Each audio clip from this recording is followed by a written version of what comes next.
نبی الحرمین امام القبلتین وسیلتنا فی الدارین جد الحسن والحسین مولانا ابی القاسم محمد صلوات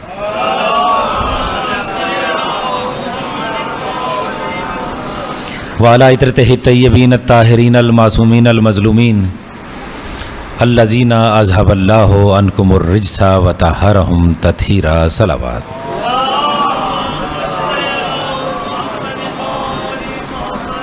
اما بعد قال اللہ تبارک و تعالی فی کلامہ المجید و خطابہ الحمید و قولہ الحق. بسم اللہ الرحمن الرحیم. فاسألوا اہل الذکر ان کنتم لا تعلمون. مل کر دل جمی سے باواز بلند صلوات پڑھیں.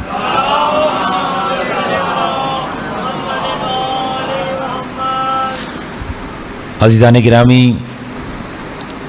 میں نے آپ حضرات کی خدمت میں گزشتہ 4 دنوں سے قرآن مجید فرقان حمید کی سورہ نحل کی اس آیت کی تلاوت کی کہ جس میں اللہ رب العزت ارشاد فرما رہا ہے کہ فاسألوا اہل الذکر، اہل ذکر سے سوال کرو، ان کنتم لا تعلمون، اگر تمہیں کسی بات کا علم نہیں ہے، یعنی اگر تم نہیں جانتے، اگر تم جاہل ہو، اگر تمہیں کسی بات کا علم نہیں ہے تو پریشان ہونے کی ضرورت نہیں.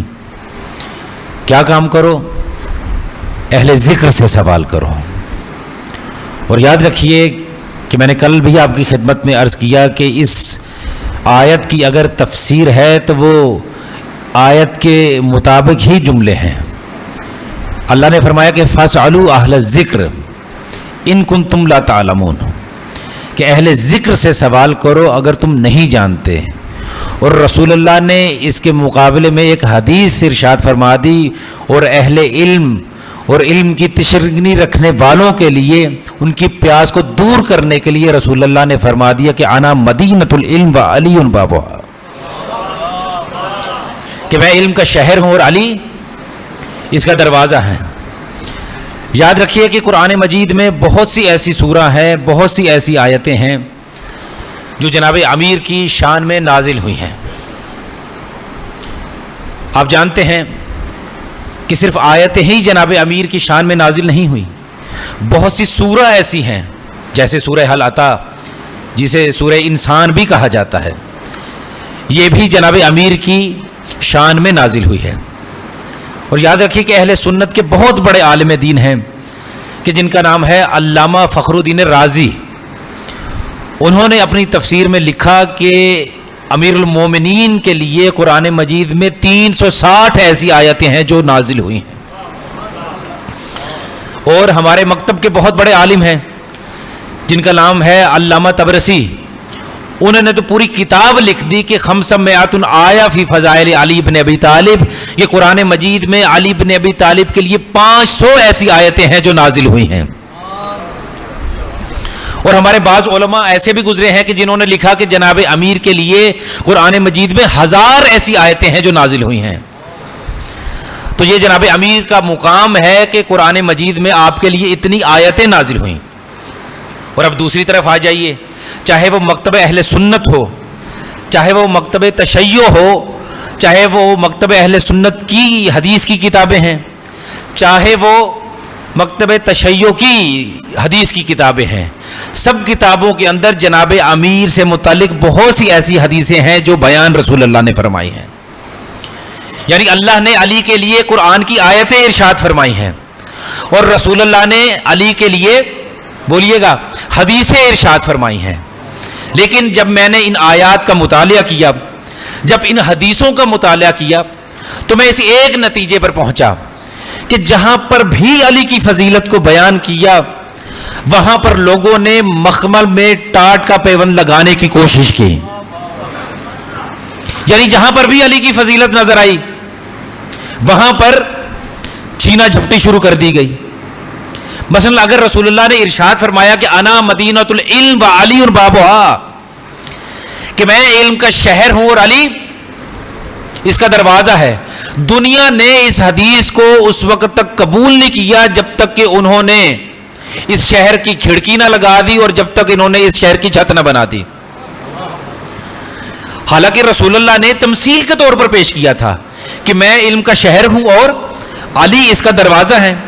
اگر تم شہر میں آنا چاہتے ہو تو دروازے کے ذریعے سے آؤ. رسول اللہ نے صرف اور صرف مثال دے کر پیش کیا کہ اگر تم علم حاصل کرنا چاہتے ہو تو در سے آؤ, ویسے نہیں آ سکتے. مگر دنیا نے کیا کام کیا؟ دنیا نے اسے محل اور مکان کی شکل دے دی. میں کہوں گا کہ چلو اگر محل اور مکان بنانا ہی تھا کہ جہاں دنیا نے اس کی چھت بنا دی, جہاں دنیا نے اس کی کھڑکیاں بنا دی, میں کہوں گا مکان اور محل کے اندر اور بھی بہت کچھ ہوتا ہے, وہ بھی دنیا بنا دیتی. تو جو مرضی دنیا کا چاہا انہوں نے علی کی فضیلت کے ساتھ دوسروں کی فضیلت کو شامل کر دیا. اسی طرح اگر آپ دیکھیں کہ اہل سنت کے بہت بڑے عالم دین ہیں جن کا نام ہے علامہ حجر مکی, ان کی کتاب ہے سوائق محرقہ. انہوں نے میرے مولا علی کی شان میں اس میں بہت کچھ بیان کیا, لیکن جہاں پر انہوں نے مولا علی کی شان کو بیان کیا وہاں پہ انہوں نے دوسروں کو بھی علی کے ساتھ فٹ کر دیا. تو میں اس نتیجے پہ پہنچا کہ بات یہ ہے کہ اگر کسی کی کوئی فضیلت ہوگی تو وہ اس کی اپنی بنا پہ بھی ہوگی, کہ ساری کی ساری فضیلتیں علی کے ساتھ ہی جڑنے سے ملتی ہیں. تو میں اس نتیجے پہ پہنچا کہ دنیا کو اپنا آپ منوانے کے لیے بھی اگر کسی کا سہارا لینا پڑتا ہے تو اس ذات کو علی ابن ابی طالب کہتے ہیں. تو میں نے عرض کیا کہ بہت سی ایسی آیتیں ہیں کہ جو مولا کی شان میں نازل ہوئی, یا ان کے معنی تبدیل کر دیے گئے یا ان کا شان نزول تبدیل کر دیا گیا. آپ ایک آیت جو آپ کی سب کی سنی ہوئی ہے, اللہ رب العزت ارشاد فرماتا ہے, اور کمال کی بات یہ ہے کہ جو آیت آپ کی خدمت میں پیش کرنے جا رہا ہوں اس آیت کا نمبر بھی 5 ہے اور سورہ کا نمبر بھی 5 ہے. 5ویں سورہ مائدہ, اس کی 55ویں آیت, یعنی 5 اور 5, یعنی جو آیت پوری طرح پنجتنی ہو اسے سورہ ولایت اور آیہ ولایت کہتے ہیں. تو اس میں اللہ رب العزت کیا ارشاد فرماتا ہے؟ انما ولیکم اللہ. توجہ فرمائیے گا, آپ کی خاموشی کو دور کرنے لگا ہوں.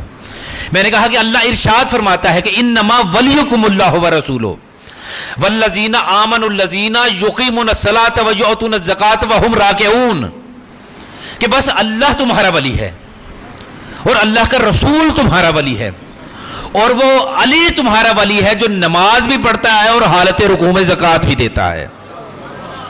اور آپ جانتے ہیں, میں تمہید نہیں باندھوں گا, صرف مختصر جملے بیان کر کے آپ کو حقیقی ولایت کے معنی بتلانا چاہوں گا. آپ جانتے ہیں کہ حالت رکوع میں اگر کسی نے زکوٰۃ دی ہے تو اس ذات کو علی ابن ابی طالب کہتے ہیں. اور یاد رکھیے کہ یہ آیت علی ابن ابی طالب سے اس لیے بھی مخصوص ہے, اس جملے پر آپ خاموش رہیں گے تو مجھے دکھ رہے گا کہ یہ آیت علی ابن ابی طالب کے لیے قبلہ کاظمی صاحب اس لیے بھی مخصوص ہے کہ ساری دنیا نے اس آیت پر اس آیت کے نازل ہونے کے بعد عمل کیا, لیکن علی نے پہلے عمل کیا اس کے بعد آیت نازل ہوئی.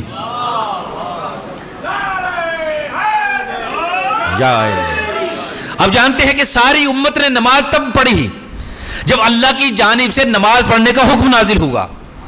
ساری امت نے روزہ تب رکھا جب اللہ کی جانب سے روزہ رکھنے کا حکم نازل ہوا.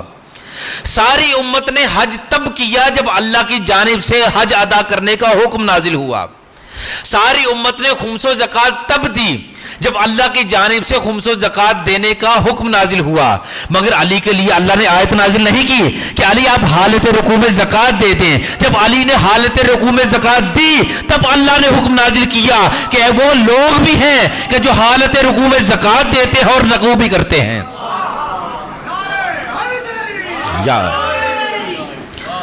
تو اللہ کیا فرما رہا ہے؟ انما ولیکم اللہ, بے شک اللہ تمہارا ولی ہے اور اس کا رسول تمہارا ولی ہے, اور وہ علی تمہارا ولی ہے جو نماز بھی پڑھتا ہے اور حالت رکوع میں زکوٰۃ بھی دیتا ہے. اور آپ اس جملے کا لطف لیں گے کہ اللہ نے آیت بھی اس انداز سے نازل کی کہ علی کے اس عمل کی پوری تصویر بنا کے رکھ دی.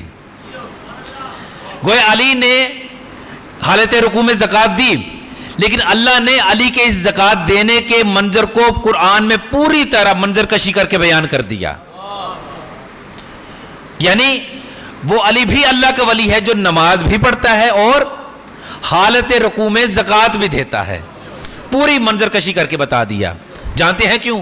اس لیے کہ رسول اللہ نے فرمایا کہ علی قرآن کے ساتھ ہے، قرآن علی کے ساتھ ہے، لہٰذا اب علی کوئی بھی عمل انجام دیں گے تو آیات قرآن پر واجب ہے کہ وہ علی کے عمل کا طواف کرتے ہوئے نظر آئیں. تو اللہ کیا فرما رہا ہے؟ انما ولیکم اللہ، بے شک اللہ تمہارا ولی ہے. اب سوال یہ پیدا ہوتا ہے، میں آہستہ آہستہ چل کر اس آیت کی جو تفسیر اور تشریح آپ کی خدمت میں عرض کروں گا، انشاءاللہ آج کی اس مجلس میں آپ تحفہ لے کر جائیں گے.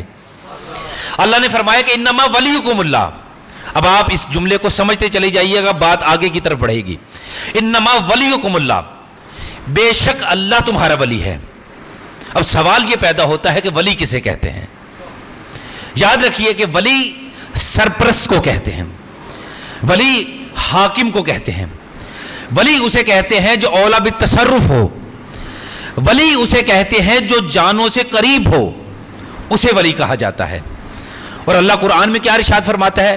النبی اولا بالمؤمنین من انفسہم، النبی اولا بالمؤمنین من انفسہم، کہ نبی جو ہے مومنین کے نفسوں پر اولا ہے، نبی مومنین کے دلوں پر تصرف رکھتا ہے، نبی مومنین کے دلوں پر سرپرستی رکھتا ہے.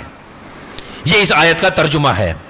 اور اللہ نے یہ ارشاد فرمایا کہ مومنوں کے دلوں پر حاکم ہے. اور جب غدیر کے میدان میں پیغمبر تھے اس وقت کیا ارشاد فرمایا؟ پیغمبر جب غدیر کے میدان میں تھے تو رسول اللہ نے تمام اصحاب کو مخاطب ہو کر ارشاد فرمایا الست اولا، کیا میں تمہارے نفسوں پر اولویت رکھتا ہوں؟ تو سب نے ارشاد فرمایا کہ یا رسول اللہ ہاں، آپ ہمارے نفسوں پر حاکم ہیں، آپ ہمارے نفسوں پر اولویت رکھتے ہیں. تو یہیں سے ہمیں لفظ اولا کا فلسفہ مل گیا کہ رسول اللہ نے ارشاد فرمایا جس کے نفسوں پر میں اولا ہوں اس کا میں مولا ہوں، اور جس کا میں مولا ہوں اس کے علی مولا ہیں. اور یاد رکھیے کہ رسول اللہ کی ذات وہ ذات ہے کہ جس کو اللہ رب العزت نے اپنی صفات کا مظہر بنا کر بھیجا. کبھی اللہ نے اپنے حبیب کو طٰہٰ کہا، کبھی یاسین کہا، کہیں مزمل کہا، کہیں مدثر کہا، کہیں رعوف کہا اور کہیں رحیم کہا. کاظمی صاحب کہیں گے کہ یہ رعوف اور رحیم تو اللہ کی صفت ہے، یہ اللہ نے اپنے حبیب کو کیوں صفت عطا کر دی؟ میں کہوں گا کہ میں نے عطا نہیں کی. اللہ رب العزت قرآن میں اپنے حبیب کے لیے ارشاد فرماتا ہے کہ لقد جاءکم رسول من انفسکم، کہ میرا حبیب ہم نے آپ کو مومنین کے لیے عزیز بنا کر بھیجا ہے، آپ ان کے لیے نرم دل ہیں. بالمؤمنین رعوف رحیم، آپ ان کے لیے رعوف بھی ہیں، آپ ان کے لیے رحیم بھی ہیں، یعنی آپ ان کے لیے بڑے مہربان اور نہایت رحم کرنے والے ہیں. تو آپ کہیں گے کہ یہ رعوف الرحیم تو اللہ کی صفت ہے. تو اللہ نے یہ صفت اپنے حبیب کو عطا کر دی. کیوں؟ اس لیے کہ رسول اللہ کے پاس اللہ کی ولایت ہے.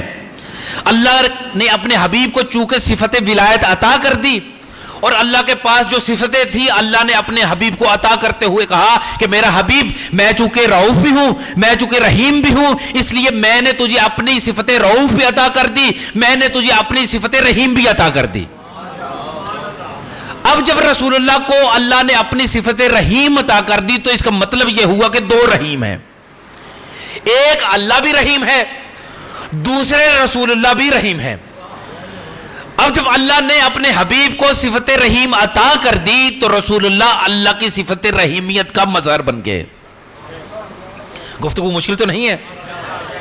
جب اللہ نے اپنے حبیب کو صفت رحیم عطا کر دی تو رسول اللہ کی صفت رحیم کا مظہر بن گئے، اور ارشاد فرما دیا کہ وما ارسلناک الا رحمتا للعالمین، کہ میرا حبیب ہم نے آپ کو نہیں بھیجا مگر عالمین کے لیے رحمت قرار دے کر.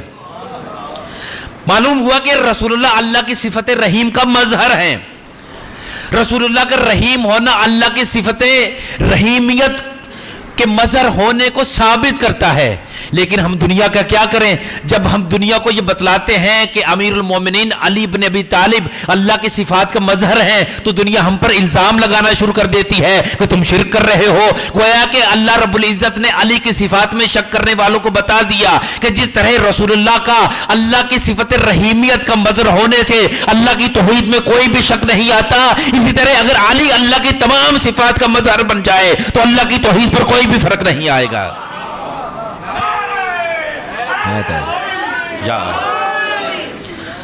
تو اللہ نے کیا فرمایا؟ انما ولیکم اللہ، بے شک اللہ تمہارا ولی ہے اور اللہ کا رسول تمہارا ولی ہے۔ اچھا، میں جملہ خود ہی سوچ کر خود ہی لطف لیے جا رہا ہوں کہ اس آیت میں دیکھیں، آج آپ کو ایک نئی جہت سے تفسیر بتا رہا ہوں کہ اللہ نے کہا کہ انما ولیکم اللہ، بے شک اللہ تمہارا ولی ہے، ورسولہ، اور کیا ترجمہ بنے گا؟ رسول تمہارا ولی ہے، یعنی اللہ اپنے حبیب کو رسول بھی کہہ رہا ہے اور ولی بھی کہہ رہا ہے۔ یاد رکھیے کہ جتنے بھی انبیاء گزرے ہیں، جتنے بھی رسول گزرے ہیں، وہ نبی اور رسول تو ہیں، مگر کوئی نبی اور رسول ولی نہیں ہے۔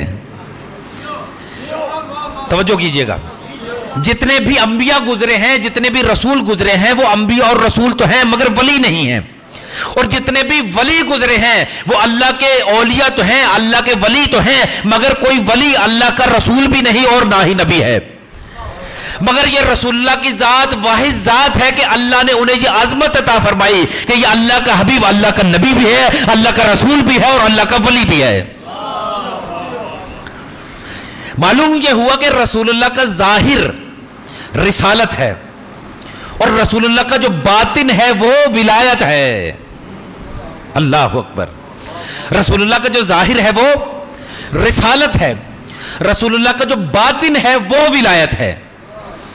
اور یاد رکھیے کہ رسالت کا تعلق بندوں کے ساتھ ہوتا ہے اور ولایت کا تعلق اللہ کے ساتھ ہے۔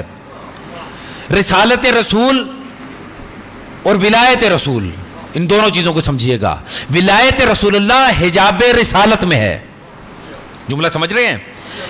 ولایت رسول اللہ حجاب رسالت میں ہے اور ولایت خدا بھی حجاب رسالت میں ہے۔ میں نے عرض کیا کہ رسول اللہ کا ظاہر رسالت ہے اور رسول اللہ کا باطن ولایت ہے، اور رسالت کا تعلق بندوں کے ساتھ ہے، جبکہ ولایت کا تعلق بندوں کے ساتھ نہیں بلکہ خدا کے ساتھ ہے۔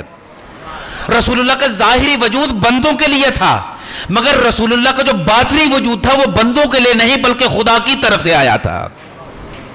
تو میں نے کیا عرض کیا کہ رسول اللہ کا ظاہر بندوں سے ملتا ہے، مگر رسول اللہ کا جو باطن ہے وہ بندوں سے نہیں بلکہ خدا سے ملتا ہے۔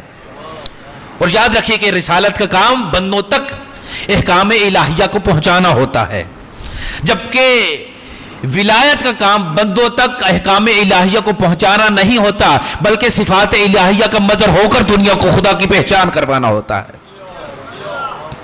اور یاد رکھیے کہ جو ولایت رسول ہے یہ سب کے سب رسول اللہ کے معجزات ہیں۔ اگر رسول اللہ نے بہت سے معجزات دکھائے یہ ولایت رسول اللہ ہے۔ مثلا رسول اللہ نے مغرب سے سورج کو نکال دیا، یہ ولایت رسول اللہ ہے۔ اگر رسول اللہ نے چاند کو 2 ٹکڑے کیا یہ ولایت رسول اللہ ہے۔ اگر رسول اللہ نے جانوروں سے گفتگو کی، جانوروں سے ہم کلام ہوئے، یہ رسول اللہ کی ولایت ہے۔ اگر رسول اللہ نے درختوں سے ہم کلام ہوئے یہ رسول اللہ کی ولایت ہے۔ اگر رسول اللہ نے ہاتھوں پر سنگریزوں کو بلند کر کے کہا کہ سبح للہ، اللہ کی تسبیح کر، اگر سنگریزوں نے اللہ کی تسبیح کرنا شروع کی تو یہ رسول اللہ کی ولایت ہے۔ تو یہ ولایت رسول اللہ ہے۔ لیکن قبلہ کاظمی صاحب جو اگلی بات عرض کرنا چاہتا ہوں وہ لطف کی بات ہے کہ رسول اللہ کی جو رسالت تھی اس کے حجاب میں رسول اللہ کی ولایت تھی۔ یہی وجہ ہے کہ رسول اللہ کی ولایت کھل کر دنیا کے سامنے نہ آ سکی۔ رسول اللہ کا ظاہر رسالت ہے اور باطن ولایت ہے۔ اب چونکہ رسول اللہ کی جو ولایت تھی وہ حجاب رسالت کے اندر تھی، اس لیے رسول اللہ کی ولایت دنیا کے سامنے کھل کر نہ آ سکی۔ اب جانتے ہیں 2 چیزیں ہیں، ایک ہے صفت اور دوسری کیا ہوتی ہے؟ صفت نہیں بلکہ خداوند عالم کی جانب سے ادا کیا ہوا اور بیان کیا ہوا معجزہ ہوتا ہے۔ ذمہ داری ہوتی ہے. اب رسول اللہ کو اللہ نے نبی بنا کر بھیجا گیا تھا، لیکن صفت ولایت دے کر بھیجا تھا. یہی وجہ ہے کہ دنیا کے سامنے رسول اللہ کی رسالت تو آ گئی، مگر رسول اللہ کی جو صفت ولایت تھی یہ کھل کر سامنے نہ آ سکی. لیکن جب اللہ نے محسوس کیا کہ اب یہ صفت ولایت کھل کر دنیا کے سامنے آ جائے، یعنی وہ ولایت جو اب تک حجاب میں تھی وہ ولایت دنیا کے سامنے کھل کر آ جائے، لہٰذا اب ایک ایسی ہستی کی ضرورت تھی، ایک ایسے ولی کی ضرورت تھی کہ جو اللہ کی صفات کا بھی مظہر ہو، جو رسول اللہ کی صفات کا بھی مظہر ہو. اب چونکہ ضرورت تھی کہ یہ دونوں ولایتیں کھل کر سامنے آ جائیں، اس لیے اللہ نے اپنے حبیب سے ارشاد فرما دیا کہ اے میرا حبیب غدیر کے میدان میں علی کی ولایت کا اعلان کر دو.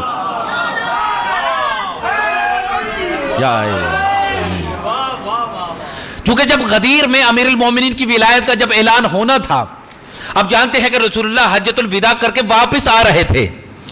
جیسے ہی رسول اللہ غدیر خم کے میدان میں پہنچے تو ایک مرتبہ اللہ نے حکم دے دیا کہ میرا حبیب آپ نے سارے دین کو پہنچا دیا. یا ایھا الرسول بلغ ما انزل علیک من ربک فإن لم تفعل فما بلغت رسالہ، کہ میرا حبیب اللہ نے جو آپ کو پیغام ولایت پہنچانے کا ذمہ دیا تھا اس ذمے کو آج ادا کر دیں. اور اگر آپ نے اس ذمہ داری کو ادا نہ کیا کہ جو کہ میری ولایت کا مظہر علی ہے، آپ کی ولایت کا بھی مظہر علی ہے، آج علی کی ولایت کا اعلان کر دے تاکہ تمام میری ولایت کی جو صفات ہیں وہ علی کے اندر ظاہر ہو جائیں، اور آپ کی جو ولایت کی ذمہ داریاں ہیں اور صفات ہیں علی کے اندر ظاہر ہو جائیں. ایک مرتبہ رسول اللہ نے علی کا ہاتھ تھاما اور ارشاد فرما دیا کہ لوگوں دیکھو اور پہچانو جو اللہ کی ولایت کی تمام صفات کا مظہر ہے اور میری ولایت کی تمام صفات کا جو مظہر ہے وہ علی ابن ابی طالب ہے. یہ کون ہے؟ من کنت مولا فہذا علی مولا، جس کا میں مولا ہوں اس کا علی مولا ہے. یا اب جب غدیر کے میدان میں پہنچے رسول اللہ تو رسول اللہ نے حکم دیا کہ بلال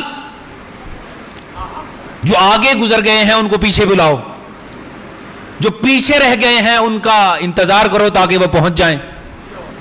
اب جب سب کے سب پہنچ گئے تو اس وقت رسول اللہ نے ارشاد فرمایا کہ بلال آج صرف حی علی الصلاح حی علی الفلاح پہ بات نہیں بنے گی، بلکہ حی علی خیر العمل بھی کہنا پڑے گا.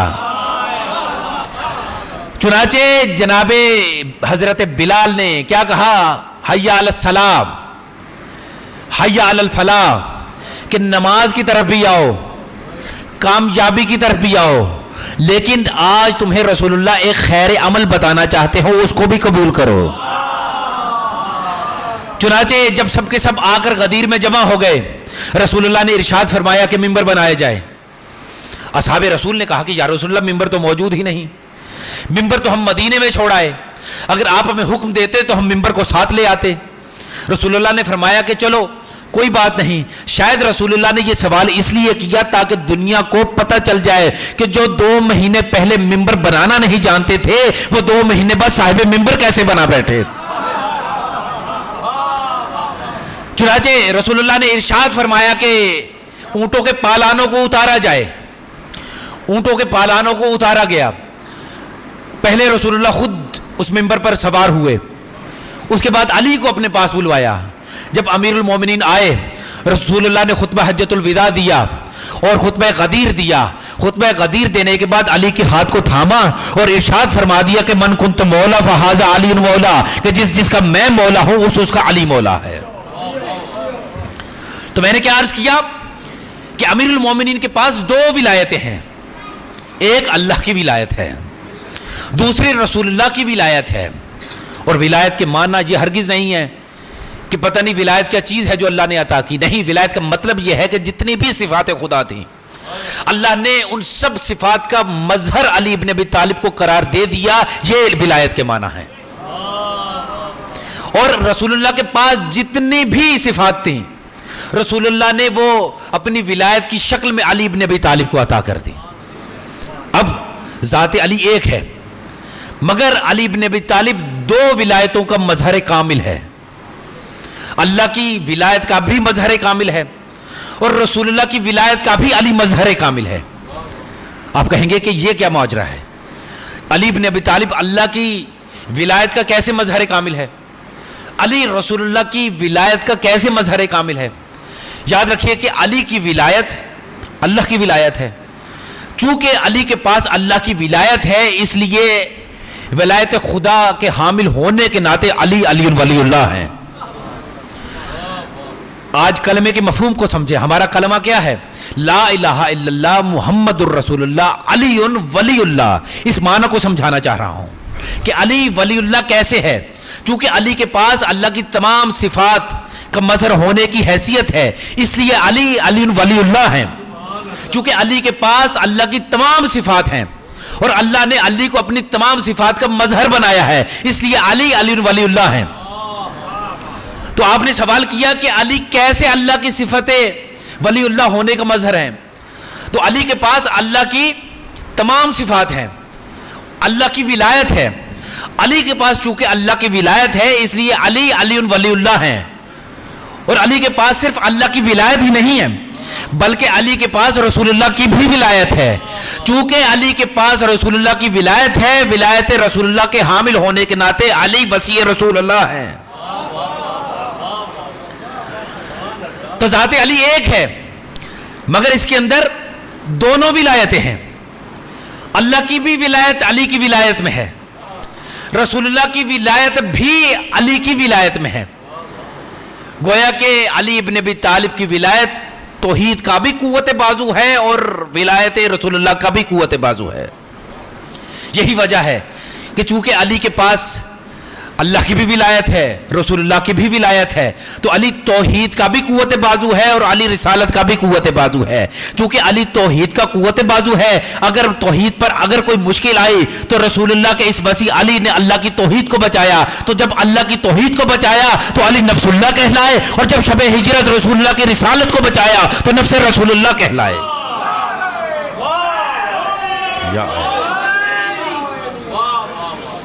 دو صفات ہیں علی کے پاس. ذات علی ایک ہے مگر اس میں دونوں جلوے موجود ہیں.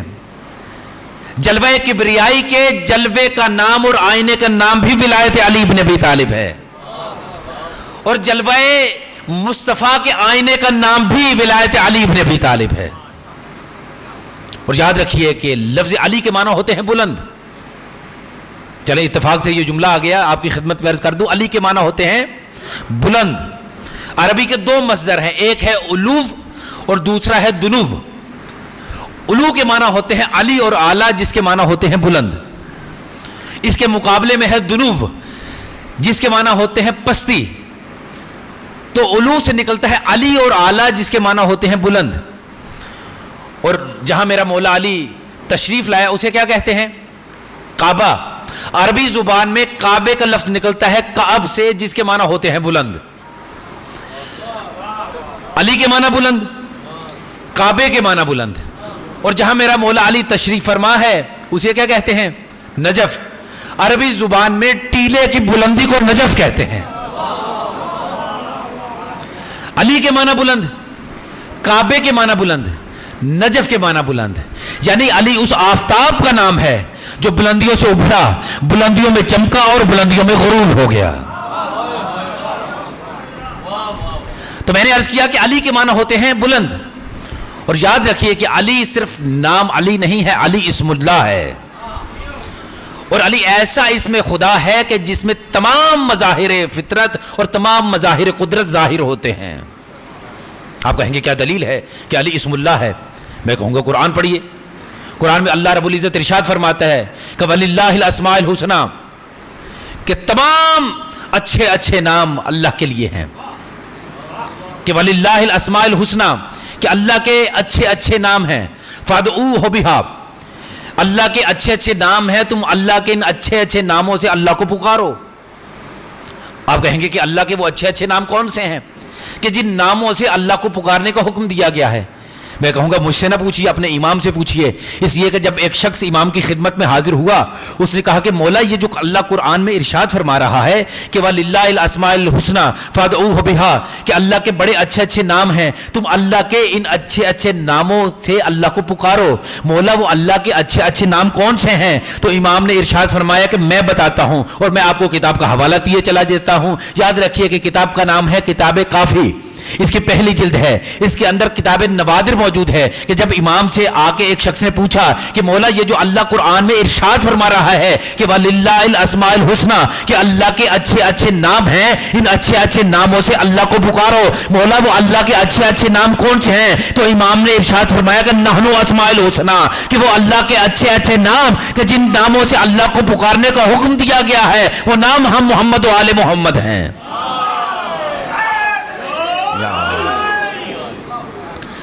اب آپ نے یہ جان لیا کہ اللہ کے اچھے اچھے نام اہل بیت ہیں، مگر آپ جانتے ہیں علماء اور صاحبان علم بیٹھے ہوئے ہیں، آپ جب اپنے بچے کا نام عباس رکھ دیں تو بعض والدین کہنا شروع کر دیتے ہیں کہ صاحب نام کا بڑا اثر ہوتا ہے، یہ بچہ بچپن سے ہی سے جلالی ہے۔ اگر کسی بچے کا نام بالکل آرام والا رکھ دیا جائے تو وہ بچہ بڑا سکون کی حالت میں رہتا ہے۔ کہتے بچے کا جلالی نام نہ رکھو، کیوں؟ اس لیے کہ نام کا بڑا اثر ہوتا ہے۔ تو جب آپ کے ناموں کے اثر ہوتے ہیں تو کیا اللہ اور آل محمد کے اسماء کا اثر نہیں ہوگا؟ تو اہل بیت نے جب ارشاد فرما دیا کہ نحن اسماء الحسنى، کہ اللہ کے وہ اچھے اچھے نام ہم محمد و اہل بیت محمد ہیں، تو میں نے عرض کیا کہ ہر نام کا اثر ہوتا ہے۔ تو آپ کہیں گے کہ پھر یہ جو اللہ کے نام ہیں، جو اہل بیت نے کہا کہ ہم اسماء حسنہ ہیں، ان کا کیا اثر ہے؟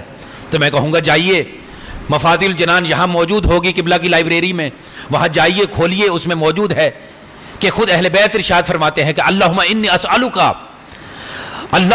اسألک باسمک العظیم العظم العز العجل الاکرم۔ اگلا جملہ کیا کہتے ہیں؟ الذی وضعتہ فی النہار فأضاہا وعلی اللیل فأظلم۔ اللہ اکبر۔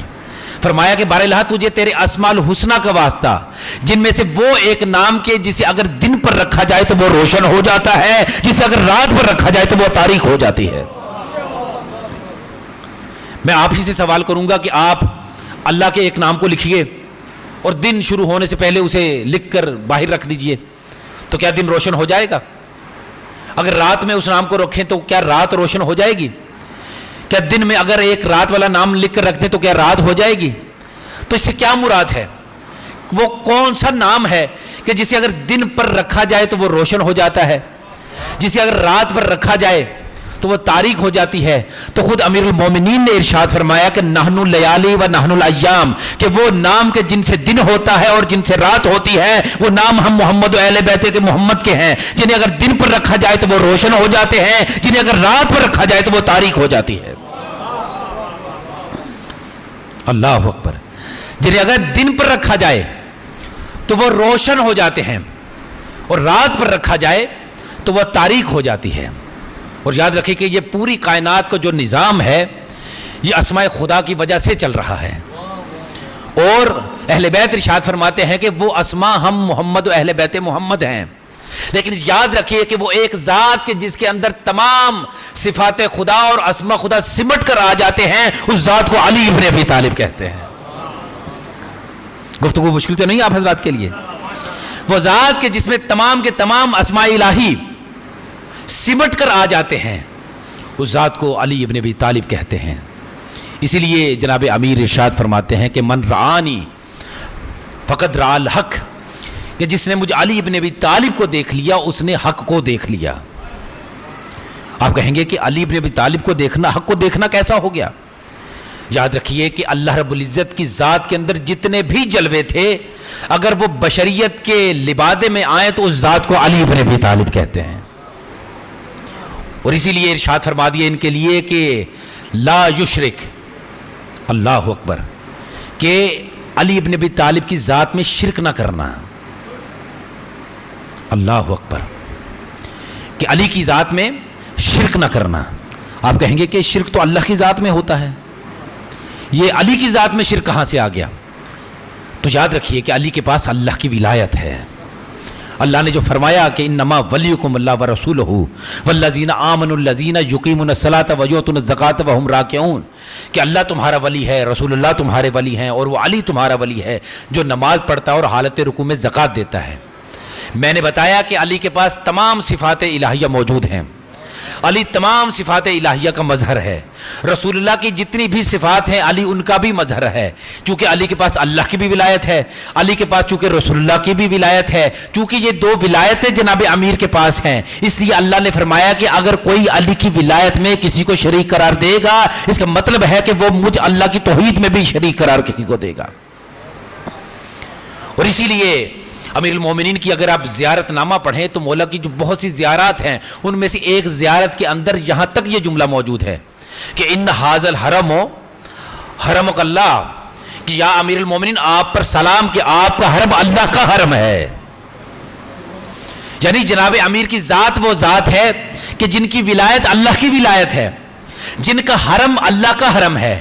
تو جس علی کی ولایت اللہ کی ولایت ہو، جس علی کا حرم اللہ کا حرم ہو، اس علی کی ذات میں اگر کسی کو شریک قرار دیا جائے گا تو اس کا مطلب یہ ہے کہ اللہ کی وحدانیت میں کسی کو شریک قرار دیا جائے گا، کیونکہ علی کے پاس اللہ کی ولایت ہے۔ تو ہمیں اس ولایت کی حفاظت کرنی ہے۔ رسول اللہ نے اسی لیے تو ارشاد فرمایا تھا کہ انا حجت اللہ علیکم من بعد علی ابن ابی طالب، کہ تم پر میرے بعد کوئی اللہ کی اگر حجت ہے تو اس ذات کو علی ابن ابی طالب کہتے ہیں۔ الکفر بہ کفر باللہ، الشرک بہ شرک باللہ، الشک بہ شک باللہ، الالحاد فیہ الحاد فی اللہ، الانکار فیہ انکار باللہ، الایمان بہ ایمان باللہ، کہ علی ابن ابی طالب کی ذات وہ ذات ہے کہ جس کو اللہ نے اپنی حجت قرار دیا ہے۔ جو علی کی ولایت میں کفر کرتا ہے وہ اللہ کی ولایت میں کفر کرتا ہے، جو علی کی ولایت میں شرک کرتا ہے وہ اللہ کی ولایت میں شرک کرتا ہے، جو علی کی ولایت میں شک کرتا ہے وہ اللہ کی ولایت میں شک کرتا ہے، جو علی کی ولایت کا انکار کرتا ہے وہ اللہ کی ولایت کا انکار کرتا ہے، جو علی کے ولایت کو مان کر پھر بھی علی کی ولایت کا شکار کرتا ہے اور شک کرتا ہے تو یاد رکھیے کہ اس کے ایمان میں شک ہے اور اس کی ولایت میں شک آ جاتا ہے۔ اس لیے کبھی بھی یہ شک نہ کیجیے، اس لیے کہ جناب امیر کے پاس اللہ کی ولایت ہے۔ اچھا، عام طور پر جب ایسی باتیں مجلس میں بیان کی جائیں تو لوگ کہنا شروع کر دیتے ہیں کہ صاحب ایسی باتیں نہ بیان کیا کریں، لوگ ایمانی طور پر ضعیف ہو جاتے ہیں، کمزور ہو جاتے ہیں۔ میں کہتا ہوں نہیں، مکتب تشیع کے اندر کسی مومن کا ایمان کمزور نہیں ہوتا، اس لیے کہ ہمارے مکتب کے اندر یہ عقیدہ ہے ہمارا کہ اللہ کا کوئی شریک نہیں ہو سکتا۔ جب کوئی شخص اللہ کا شریک نہیں ہو سکتا تو اس کا مطلب ہے کہ اللہ احد ہے، اللہ واحد ہے، اس لیے کہ اللہ کا شریک ہونے کے لیے کسی کو اللہ ہونا پڑے گا۔ جب کوئی دوسرا اللہ ہو نہیں سکتا تو پھر کوئی شخص اللہ کا شریک کیسے ہو سکتا ہے؟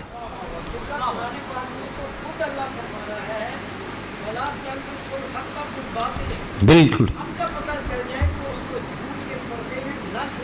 بالکل بالکل بالکل صحیح فرمایا جی، بالکل۔ قبلہ کی صحت و سلامتی کے لیے بالکل باواضح بولیں صلوات پڑھیں۔ تو میں نے آپ کی خدمت میں عرض کیا کہ امیر المومنین کی ولایت کے بارے میں ہے کہ لا یشرک بعبادت ربہ احد، اللہ کی ولایت میں کسی کو شریک نہ ٹھہراؤ۔ تو جب امیر المومنین سے پوچھا گیا کہ مولا یہ جو آیت اللہ ارشاد فرما رہا ہے کہ لا یشرک بعبادت ربہ احد، کہ اللہ کی ولایت میں، اللہ کی توحید میں کسی کو شریک قرار نہ دو، مولا اس سے کیا مراد ہے؟ تو امیر المومنین نے خود فرمایا اور اولاد امیر المومنین نے بھی ارشاد فرمایا کہ من یشرک بولایت علی بن ابی طالب فہو مشرک، جو علی کی ولایت میں کسی کو شریک قرار دیتا ہے اسے مشرک کہتے ہیں۔ یہ جناب امیر کی ولایت ہے، اور یاد رکھیے کہ ہمیں اس ولایت کو اپنی نسلوں میں لے کر جانا ہے اور اس ولایت کو سنبھال کے رکھنا ہے۔ اور یاد رکھیے کہ یہ ولایت جناب امیر ایسی ولایت ہے کہ جس کا اللہ رب العزت نے بھی عالم برزخ میں بیان کیا اور رسول اللہ نے غدیر کے میدان میں اس ولایت کو بیان کیا۔ اور یاد رکھیے کہ ان آیات سے دو چیزیں پتہ چلتی ہیں۔ ایک چیز تو یہ پتہ چلتی ہے کہ دو طرح کے لوگ ہوتے ہیں جو جناب امیر کی ولایت کا انکار کر دیتے ہیں۔ ایک شخص وہ ہوتا ہے جو کافر ہوتا ہے، جو کہ کھلا دشمن ہوتا ہے۔ دوسرا وہ ہوتا ہے جو منافق ہوتا ہے۔ جو کھلا دشمن نہیں ہوتا. زبان سے تو وہ جناب امیر کی ولایت کا اقرار کرتا ہے, لیکن باطنی طور پر وہ جناب امیر کی ولایت کا اقرار نہیں کرتا, بلکہ جناب امیر کی ولایت کا دشمن ہوتا ہے. اور اللہ رب العزت نے کافر کے لیے یہ ارشاد نہیں فرمایا کہ وہ جہنم کے آخری گڑھے میں جائے گا, بلکہ اس کے لیے صرف یہی فرمایا ہے کہ وہ جہنم میں جائے گا. لیکن منافق کے لیے اللہ نے اسپیشلی اور بالکل اہمیت دیتے ہوئے اسے ارشاد فرمایا کہ ان المنافقین فی الدرک الاسفل فی النار, کہ منافق کو جہنم کے آخری گڑھے میں ڈالا جائے گا. تو یہ جناب امیر کی ولایت ہے کہ جسے ہم نے پہچاننا ہے, جسے ہم نے اپنی نسلوں میں منتقل کرنا ہے. اور یہ اہمیت ولایت کو آپ نے جان تو لیا, لیکن آپ کے لیے ایک پیغام بھی دیتا چلا جاؤں. یاد رکھیے کہ جناب امیر کی ولایت وہ ولایت ہے کہ جناب امیر کی ولایت کے ماننے والوں کے لیے رسول اللہ نے بشارت فرمائی. اور یاد رکھیے آپ تو سب مومن بیٹھے ہیں, مجھے نہیں پتا کہ سوشل میڈیا پر اگر کوئی اس حدیث کو سنے گا اور جناب امیر کی ولایت کا نام ماننے والا ہو تو مجھے یقین ہے کہ یہ حدیث سن کر وہ زندہ نہیں رہے گا, اس لیے کہ رسول اللہ نے یہ حدیث ارشاد نہیں فرمائی. اور یہ حدیث ایسی حدیث ہے کہ جس کا کوئی راوی ہی نہیں ہے. کیوں؟ اس لیے کہ یہ حدیث عام حدیث نہیں, یہ حدیث حدیث قدسی ہے کہ جسے اللہ نے جبرائیل کو دے کر بھیجا کہ اے میرا حبیب کو جا کر یہ پیغام دے دے کہ اللہ آپ کو یہ پیغام دے رہا ہے. کیا پیغام دیا جبرائیل نے رسول اللہ کو آ کر؟ جبرائیل نے رسول اللہ کی بارگاہ میں حاضر ہو کر بتایا کہ یا محمد ان اللہ تعالی عز وجل کہ بشر اخاک علیا, کہ میرا حبیب علی کو یہ بشارت دے دو, بِأَنِّی, کیا بشارت دے دو کہ لا, اللہ اکبر, رسول اللہ کا یہ عجیب جملہ اور اللہ کی یہ حدیث قدسی کا جملہ ہے کہ لا عذب من تولاہ ولا اغضب من احبہ, کہ یا علی آپ کو یہ خوشخبری دی جا رہی ہے کہ جو آپ کا محبت کرنے والا ہوگا اللہ اس کو عذاب میں مبتلا نہیں کرے گا, اور جو آپ سے بغض رکھنے والا ہوگا اللہ اس کو کبھی بھی نہیں بخشے گا. جملے پہ توجہ کیجئے گا, لا عذب من تولاہ, یعنی جو آپ سے تولا رکھتا ہوگا, جو آپ سے محبت رکھتا ہوگا, لا عذب, اللہ اس کو عذاب نہیں دے گا. اور ولا ارحم من عاداہ, اور جو آپ کا عداوت رکھنے والا ہوگا, آپ کا دشمن ہوگا, ولا ارحم, اللہ اس پر رحم نہیں کرے گا. یہ جناب امیر کے ماننے والوں کو خوشخبری ہے کہ جو جناب امیر کی ولایت کا ماننے والا ہوگا اللہ اسے عذاب میں مبتلا نہیں کرے گا. لیکن یاد رکھیے کہ ان احادیث کے بیان کرنے کا مقصد یہ نہیں ہے کہ جناب امیر کی ولایت کا ماننے والا نیک اعمال کرنا چھوڑ دے, اس لیے کہ جناب امیر کی ولایت کو ماننے والے کے لیے ضروری ہے کہ وہ عمل کرنے والا بھی ہو. اس لیے کہ جب چھٹے امام سے آ کر کسی شخص نے پوچھا اور آگے اس نے کہا کہ مولا میں چند دن آپ کی خدمت میں مدینے آپ کے پاس رہا ہوں, میں نے آپ کے فرامین کو یاد کیا, میں نے آپ کی حدیثوں کو یاد کیا, میں نے آپ کے اقوال کو یاد کیا, میں نے آپ کی روایات کو یاد کیا, اب میرا دل یہ چاہتا ہے کہ میں اپنے وطن واپس چلا جاؤں اور اپنے وطن واپس جا کر آپ کی احادیث کو لوگوں کے سامنے بیان کروں, آپ کے فرامین کو لوگوں کے سامنے بیان کروں. تو امام نے جیسے ہی یہ جملہ سنا تو امام نے ارشاد فرمایا کہ احسن, ہمارا شیعہ ایسا ہی ہونا چاہیے, ہمارا ماننے والا ایسا ہی ہونا چاہیے کہ جو لوگوں کے پاس جائے اور لوگوں کے پاس جا کر ہمارے پیغام کو پہنچائے. تو امام نے فرمایا کہ ہمارے پیغام کو لوگوں تک ضرور پہنچانا, مگر ایک شرط ہے. کہا کہ مولا کیا؟ فرمایا کہ وانتم صمود, تم خاموش رہنا. کہنے لگا کہ مولا جب میں خاموش رہوں گا تو آپ کے پیغام ولایت کو اور آپ کے فرامین کو پہنچاؤں گا کیسے؟ مولا نے فرمایا آپ نے عمل کے ذریعے بچانا. جب تمہارا عمل بتائے گا کہ یہ ہمارے فرامین ہیں تو وہ خود بخود کہنے پر مجبور ہوگا کہ یہ آل محمد کا ماننے والا ہے. اسی طرح ایک شخص آیا اور آ کر کہنے لگا کہ مولا کیسے معلوم ہو کہ کون آپ کا چاہنے والا ہے, کون آپ کا چاہنے والا نہیں ہے؟ امام نے ارشاد فرمایا کہ اگر ایک بستی کے اندر 40 گھر ہوں اور ان 40 گھروں میں سے ایک گھر ہمارے ماننے والے کا ہو, اور پورے علاقے والوں سے اگر پوچھا جائے کہ اس علاقے کے اندر نیک, متقی, پرہیزگار, صاحب اخلاق صاحب کردار کون شخص ہے، تو وہ 39 جو گھر ہیں وہ یہ کہنے پر مجبور ہو جائیں کہ اس علاقے کے اندر صرف ایک گھر ایسا ہے جو صاحب اخلاق بھی ہے، جو صاحب کردار بھی ہے، اس کے اندر اخلاق کی تمام صفات موجود ہیں، مگر اس کا گناہ یہ ہے کہ وہ آل محمد کا ماننے والا ہے۔ جب امام حسن علیہ السلام سے پوچھا گیا کہ مولا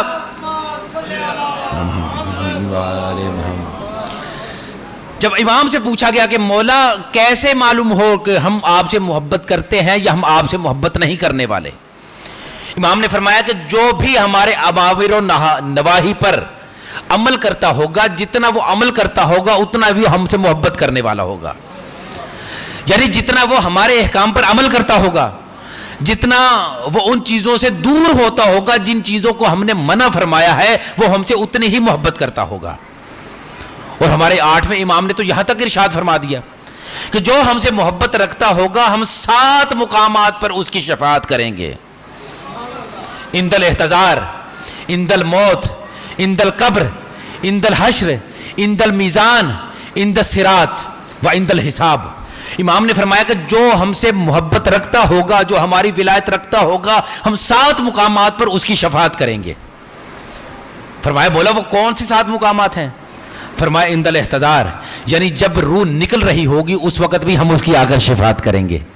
عند الموت، جب وہ مر رہا ہوگا اس وقت آ کر بھی ہم اس کی شفاعت کریں گے۔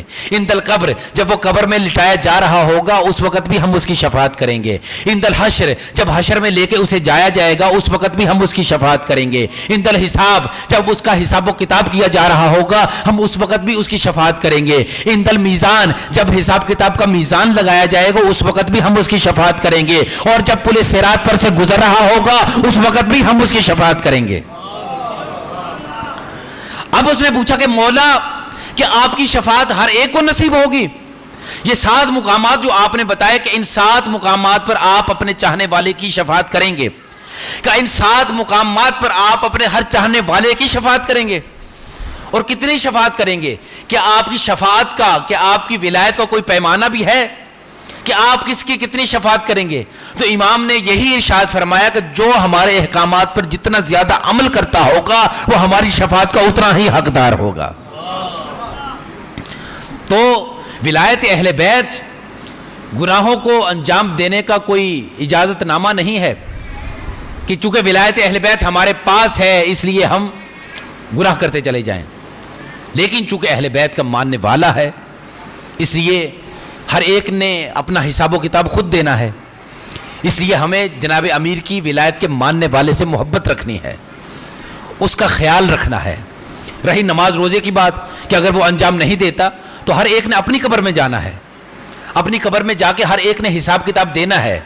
چونکہ اہل بیت کے پاس جب ایک شخص کے بارے میں کہا گیا کہ مولا وہ شخص آپ کی ولایت کا ماننے والا تو ہے مگر وہ نماز نہیں پڑھتا، روزہ نہیں رکھتا، حج نہیں کرتا، خمس و زکوٰۃ نہیں دیتا، مولا آپ اس کو سمجھائیے۔ امام نے فرمایا کہ جب وہ ہماری ولایت کا ماننے والا ہے، جب وہ ہمارے ذکر میں شرکت کرتا ہے تو ہمارے ذکر میں شرکت کرنے کی برکت یہ ہوگی کہ وہ ان سب چیزوں کی طرف آنا شروع ہو جائے گا۔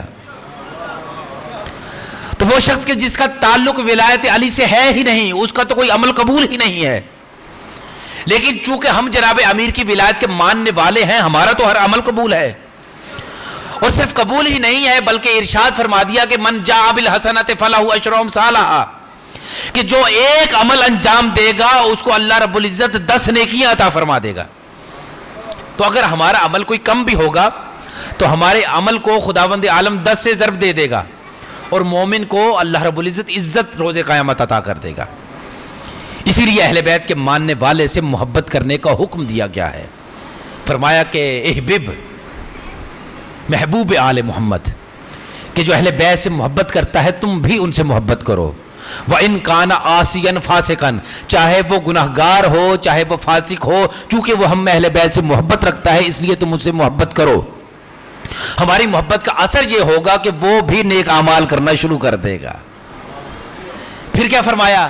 وَبْغِضْ مُبْغِضْ آل محمد، کہ جو آل محمد سے بغض رکھتا ہو تم بھی آل محمد کی نسبت اس سے بغض رکھو۔ وَإِن كَانَ صَوَّامًا وَقَوَّامًا، چاہے وہ نماز پڑھنے والا ہو، رکوع کرنے والا ہو، چاہے وہ حج کرنے والا ہو، چاہے وہ روزہ رکھنے والا ہو، چونکہ وہ ہم اہل بیت محمد سے بغض رکھتا ہے اس لیے تم بھی اس سے بغض رکھو۔ تو عزیزان گرامی، ہمیں اس جناب امیر کی ولایت کو اپنے دلوں میں محفوظ رکھنا ہے کہ یہ ولایت کوئی عام ولایت نہیں ہے.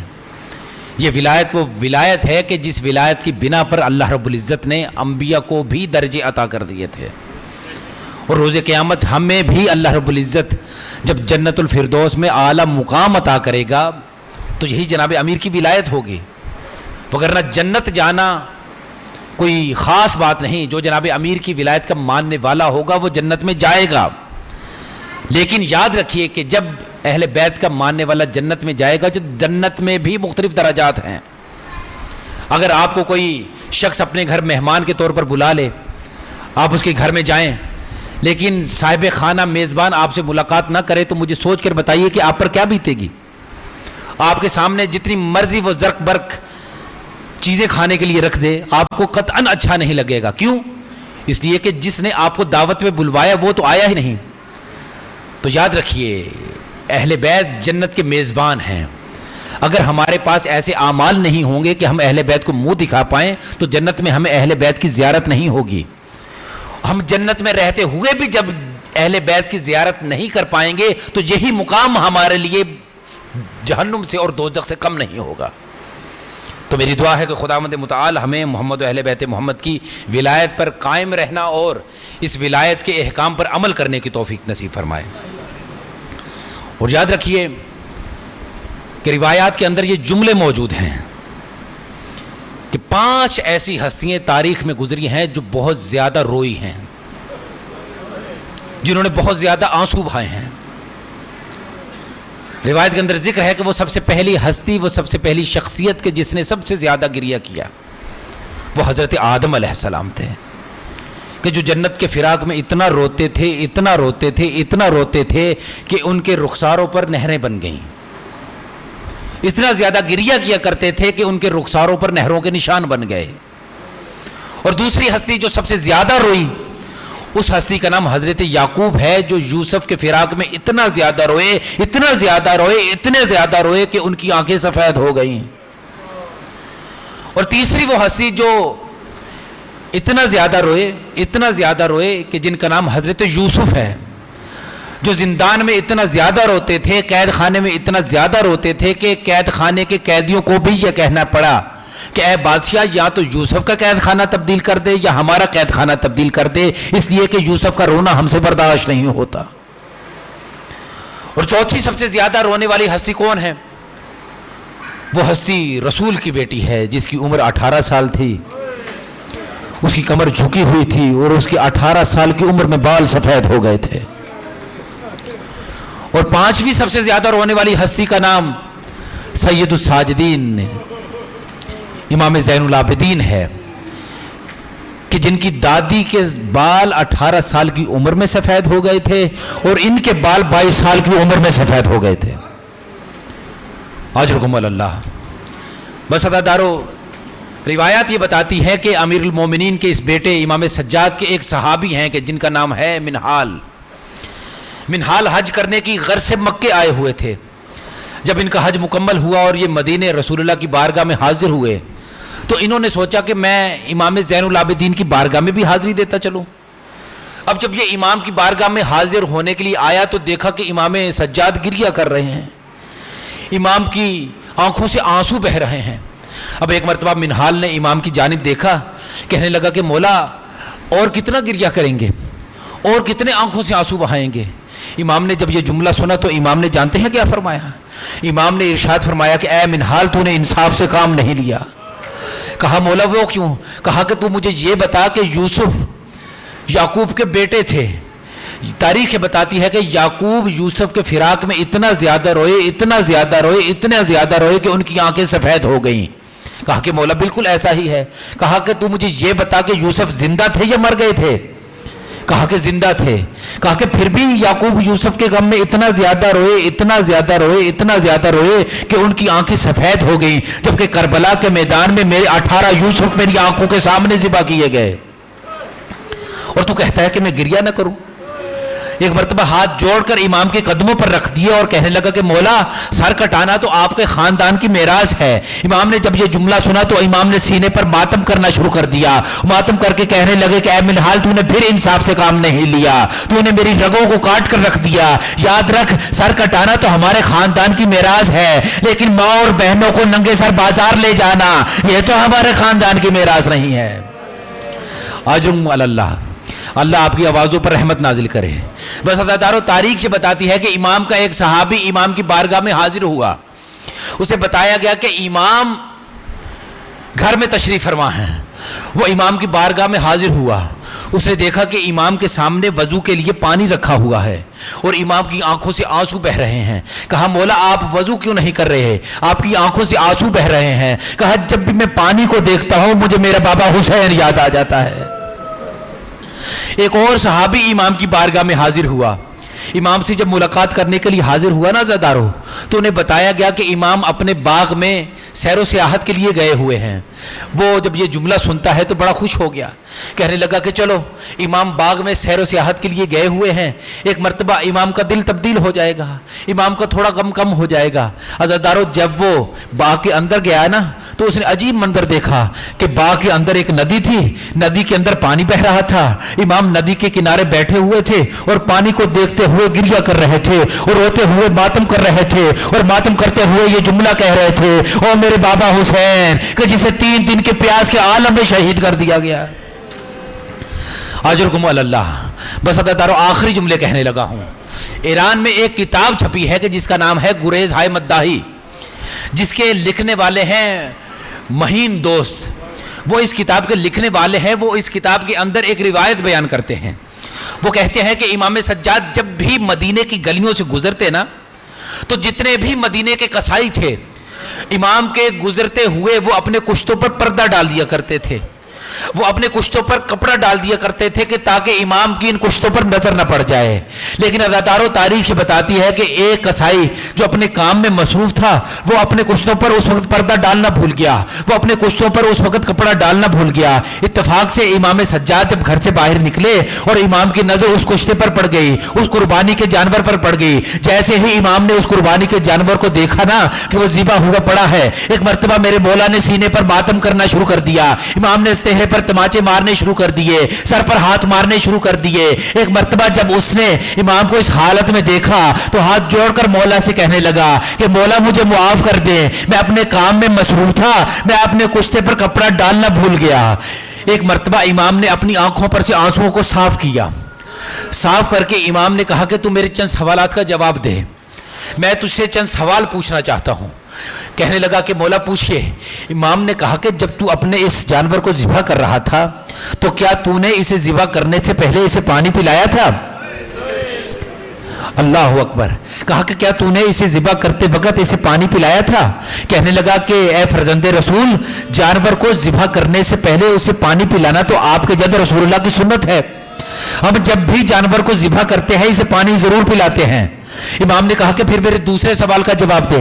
امام نے فرمایا کہ تو یہ بتا کہ جب تو نے اس جانور کو ذبح کرنا چاہا تھا تو جس خنجر سے تو نے اس جانور کو ذبح کیا تھا تو کیا وہ خنجر تیز تو نے کیا تھا؟ ایک مرتبہ کہنے لگا کہ مولا جب جانور کو ذبح کیا جاتا ہے تو اس کے لیے تیز خنجر ہی تو استعمال کیا جاتا ہے، اس لیے کہ تیز خنجر سے جانور کو ذبح کرنا آپ پہ جد رسول اللہ کی سنت ہے۔